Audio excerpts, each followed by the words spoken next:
welcome back to Macho Movie Madness. Oh, yeah. I am Brandon, this is Andrew. Today we are doing a John Carpenter Apocalypse Versus. Yes. And we are huge fans of John Carpenter, obviously. Anybody who knows us.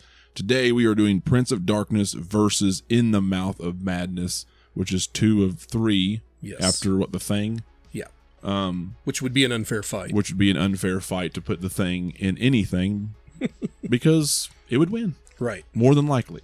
So we did the next 2 best things in this trilogy, and we're pitting those head to head, and we're looking forward to it. Actually, we really enjoyed both of these movies a lot. Very underrated. Very underrated John Carpenter movies. Very underrated horror movies, really. Prince of Darkness come out in 1987, directed by John Carpenter.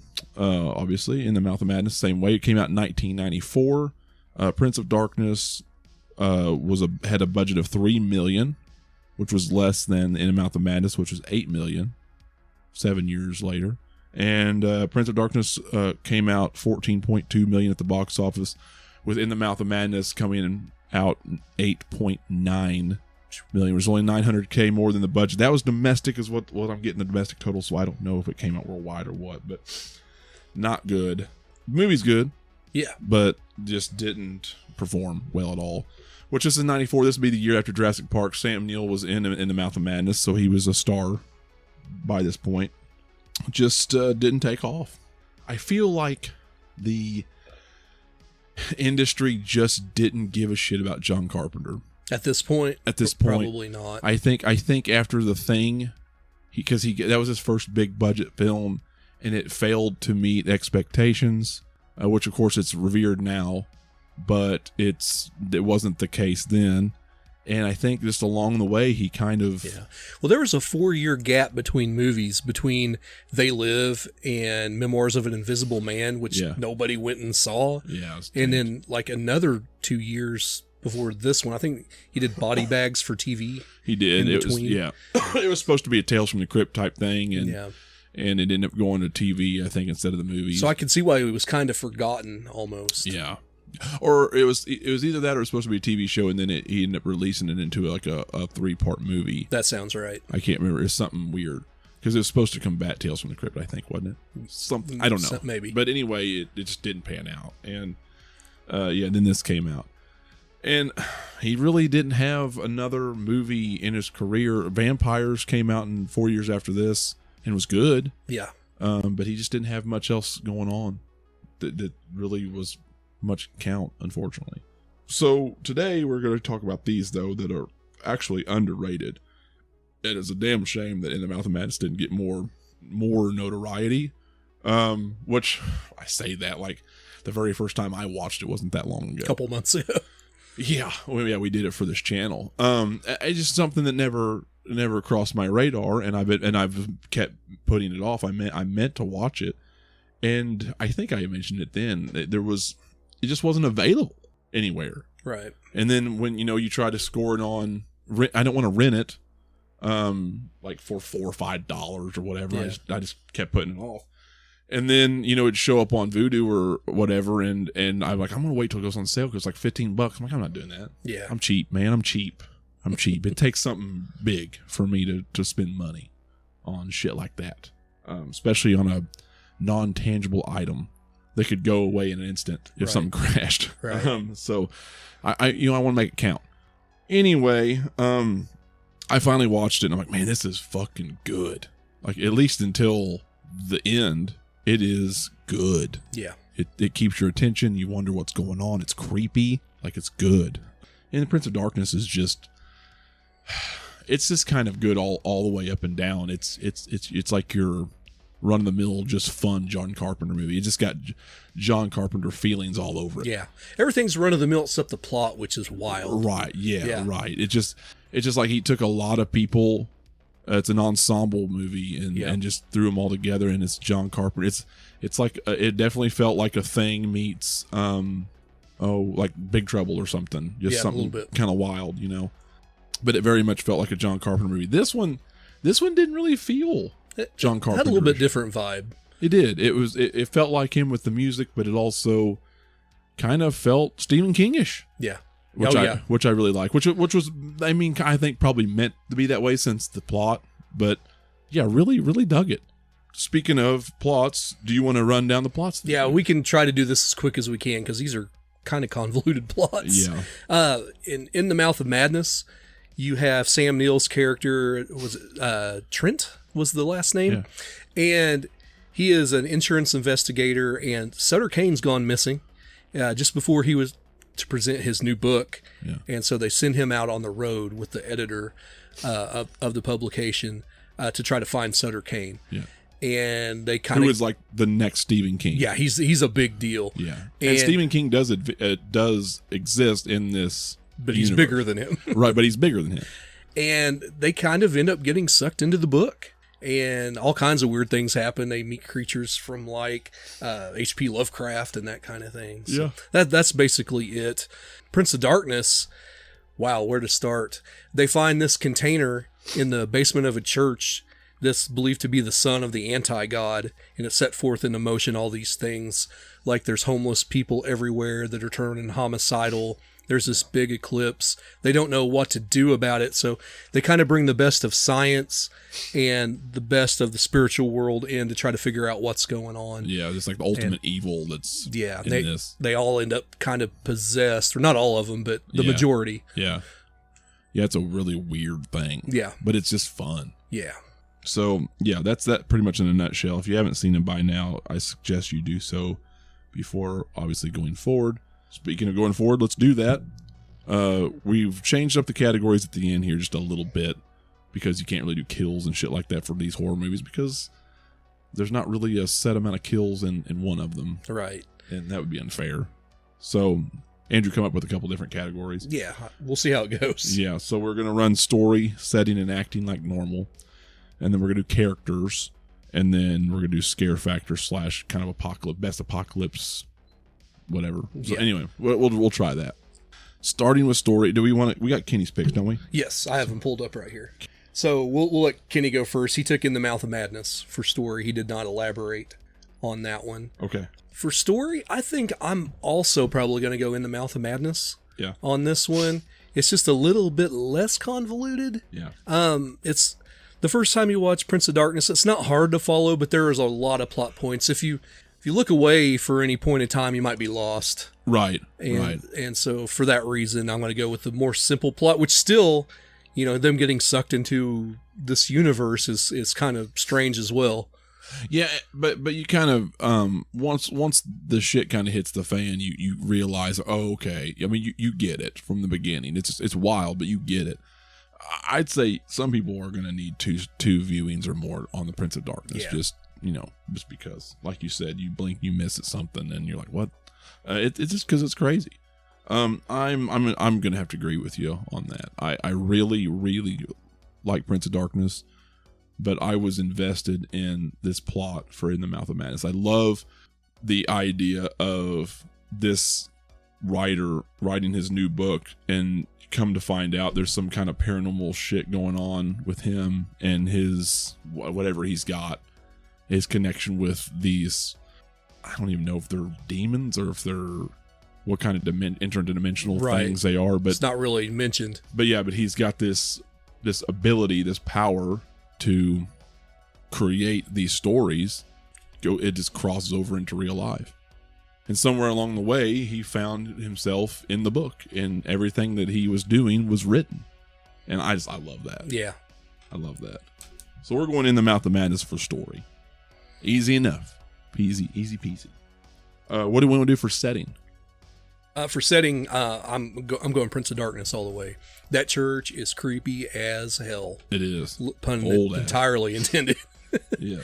And it just adds to the scare factor, which we'll get to that later. But it's a little more creepy. I do like the setting of In the Mouth of Madness. I like the little town him and Styles drive into. But it's not enough to compete for me with Prince of Darkness. And Kenny... Yeah, Kenny went the same way. Yeah, and I'm inclined to agree with you. I might pick Madness because it didn't matter anyway.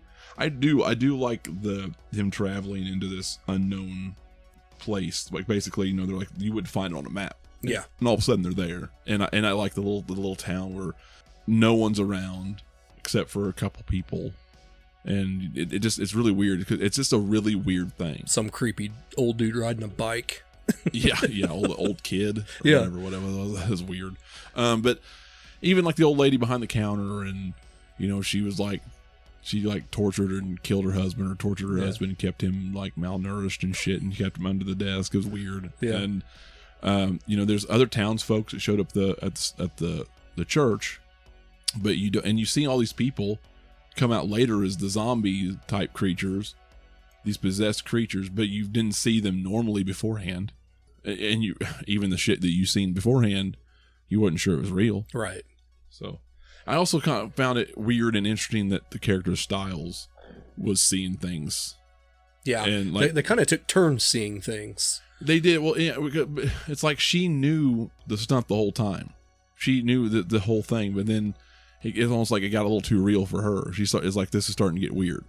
Because they kind of play like he was seeing things, and then she was seeing things, and when she would see things, he's crazy.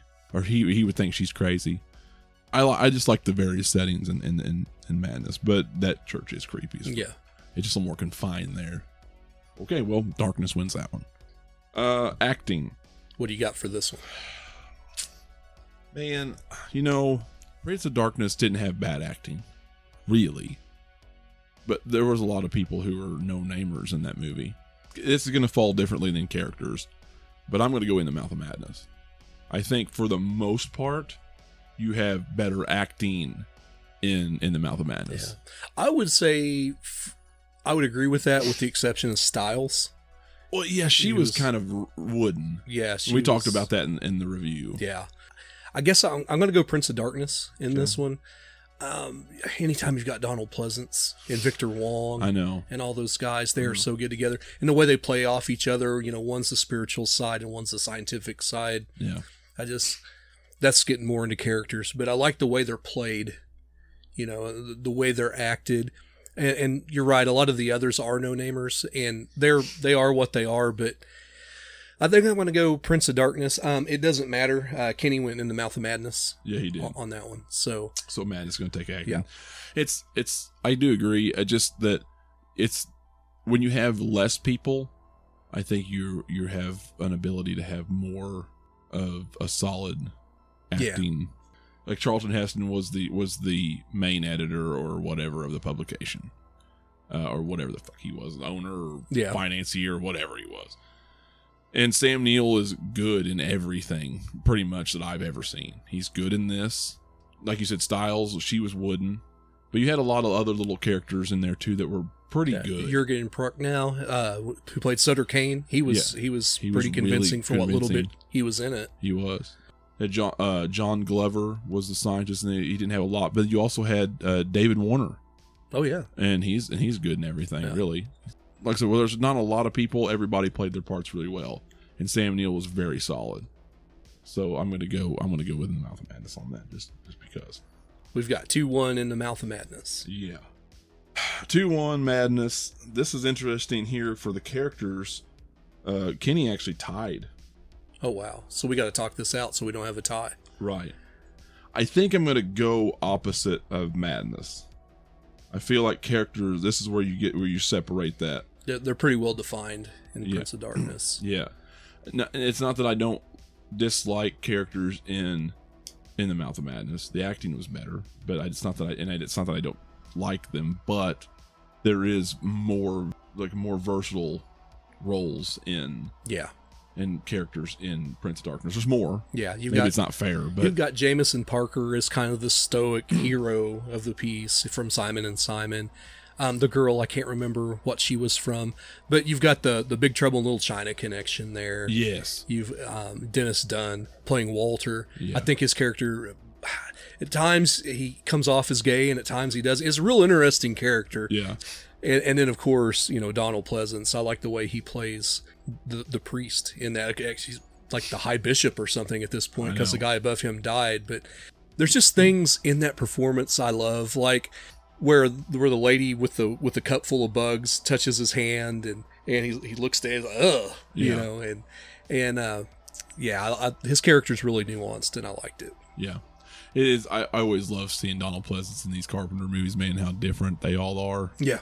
It's just, when you used to see him as Dr. Loomis. Yeah. And, he's just, he's pretty put together in one movie. He's kind of crazy, Dr. Loomis in others, but you're used to Dr. Loomis. And he's in Escape from New York. Oh, my God. And they're shooting at him with a wig on. You're the Duke, number one. Way weird in that movie. Just crazy. So, I don't know. You think you're going Prince of Darkness? I'm going Prince of Darkness in this one. Me too. Okay. So Darkness is going to take that, which is going to tie this up. And like always here lately, we're doing this on the fly. Yeah. We do have Kenny's picks, but we're doing them on the fly. Like, I'm not pre-writing this stuff down. Yeah. We're not preparing at all, because I don't do that. Truly off the cuff. He did say characters was hard on this one. I'm partial to the Big Trouble, but Madness also had some good characters. Couldn't land on one. Okay, fair enough. So, for the tiebreaker, last category, we're going to see who brings it all home for the win. Scare factor / best apocalypse. Best apocalypse. Yeah. What were we? So you're looking at an apocalypse where I'm guessing these H.P. Lovecraft monsters like come through into our dimension, I guess, and which is take over people. Pretty terrifying. Or you've got basically the son of the anti-god coming through like a mirror. Yeah. And hell on earth. A lot of physics and a lot of weird quantum physics things going on in Prince of Darkness, shit that's hard to understand. The other one you kind of get, it's just different. I don't know. I mean, it's apocalyptic, so you're looking at the end of the world as you know it in both of them. It's just what creeps you out more or stands out better. I'm always going to go. I'm pretty heavy Prince of Darkness in this one, but I'm always going to go spiritual as heavier. Things like The Exorcist, right, and things like that. I feel like I've got a fighting chance, even if I don't, against a monster or something. But when you get into like demons and the spiritual side, it's like, I get kind of creeped out. Right. I don't even know what madness in the Mouth of Madness, because it kind of at the end everything just kind of descends anyway. Right. But I kind of get what you're saying. It I guess in the Mouth of Madness seemed, while it was bleak, it seemed a little less.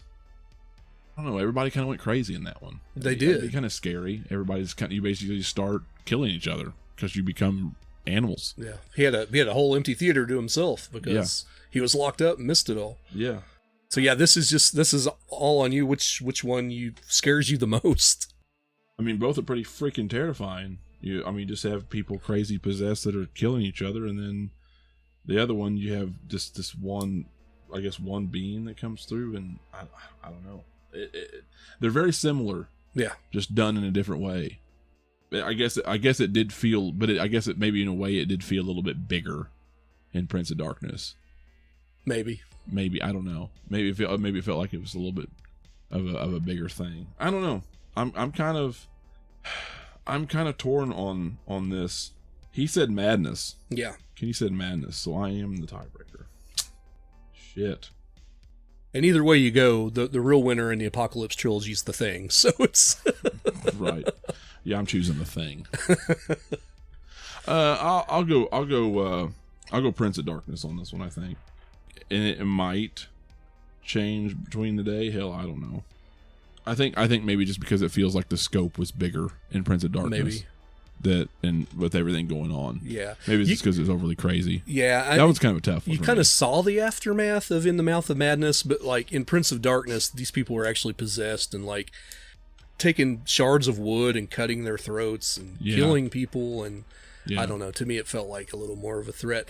Besides, the anti-god coming through, people were all possessed and attacking. And so that's why I went that way. I guess it felt a little bit more, in a crazy way, it kind of felt a little bit more real than a movie driven by a storybook. A little bit. I don't know. I don't know even what I'm saying. They're so similar, but different.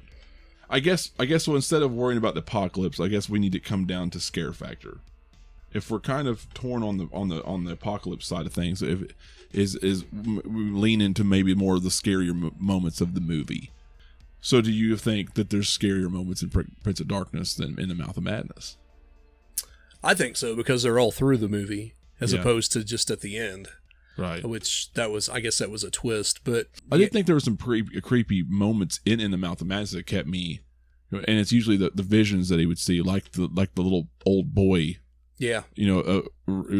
She kept passing him on the road over and over again, and then she hit him and he died, but then he got on the bike and ran off. The paintings turning their heads. Yeah, I forgot about that. There's some really creepy shit in there before you kind of figure out what's going on. Yeah. And I really, really like that. So I don't know, that I'm still kind of torn on that.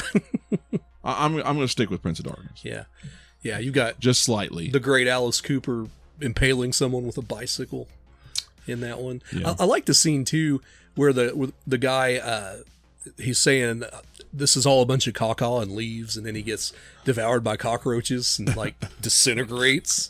Yeah. That's kind of hokey and funny. But. Yeah, for sure. So, I mean, I guess with that, Prince of Darkness is the winner. Barely. Which, I mean, I don't know. I think that shows you how good In the Mouth of Madness actually is. Yeah. And both of these are underrated movies, but I think most people would lean towards Prince of Darkness before that movie, but I don't know. Yeah, it's hard to say. I know Chris preferred In the Mouth of Madness. Yeah. I think story-wise, I do, for sure. It's just very interesting to me. And there are a lot of creepy elements in it. And it may be just because I love the whole book thing. I don't know. There's something about that story, and then crossing over in that Stephen King type world. Yeah, which I thought he did very well. I guess that'll do it. So, what were you thinking for the next verses? You want to stay kind of like in the creature realm, and maybe do like Gremlins versus Critters? Yeah, we could do that. Okay. I haven't seen Gremlins in a long time. I don't think I've not seen either. Critters. You've never seen Critters? I don't think so. Oh, wow. Yeah. So, yeah, let's do that. Okay, cool. Let's do that. That'll give me something new to watch anyway. Yeah, it's fun. Let us know in the comments below what you all think of In the Mouth of Madness and Prince of Darkness, what you think would have won. Be sure to like and subscribe so you don't miss anything in the future. Also, drop a comment in down below and let us know if there's any other verses you might like us to try, because we got plenty of ideas, but we'd like to hear yours too. Oh, yeah. So be sure to do that. Guys, want to thank you so much for listening or watching, whatever you're doing, and we will catch you all next time. We're out of here.